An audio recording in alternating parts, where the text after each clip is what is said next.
Hello, Grace family. This is Pastor Clark. I felt the need to send a message, a video about some of the things that are happening today in our society, in particular the death of George Floyd. I personally was saddened by this. I thought it was, hurtful. It was hurtful. I thought this could have been my son. This could have been my grandson. This could have been my father. It could have been my brother.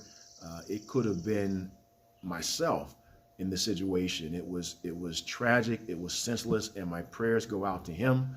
My prayers go out to his family having to deal with this.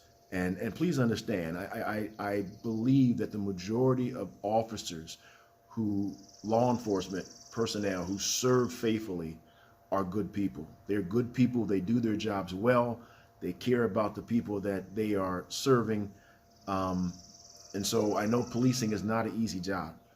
And so I take my hats off to those who do it well, and we thank them for that. But I think in this situation, I just have a number of concerns. One of my concerns is that in 2016, Colin Kaepernick made a statement by taking a knee to bring attention to the injustices in policing.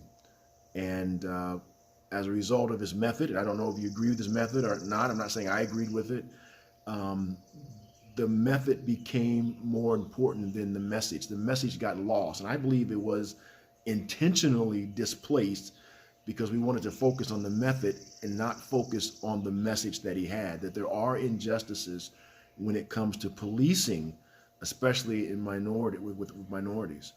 And my concern is that all that's happening now all over the country, in many cities, that message is going to be missed again. I think there are people who are protesting with the right heart. They want to see change. They're doing it peacefully, and they're letting their voice be heard. And I think there are other people who are opportunists.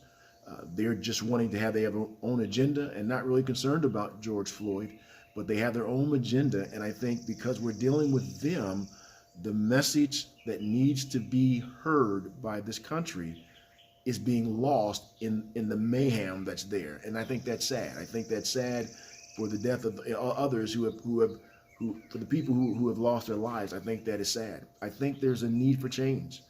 But it means the right people coming to the table, people who are in positions of being able to make decisions on hiring, decisions on training, decisions on community relationships, decisions on the legal system.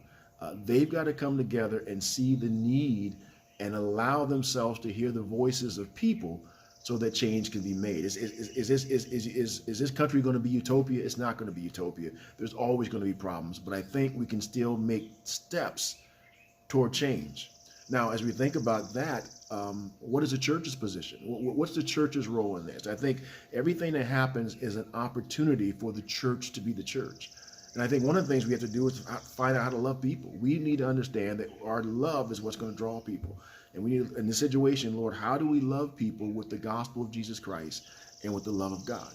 I think we need to be, to show empathy. We need to be able to listen. James 1:19 says, that everyone be slow to speak, quick to listen, and slow to anger. I may have said that wrong, but that's the gist of the passage.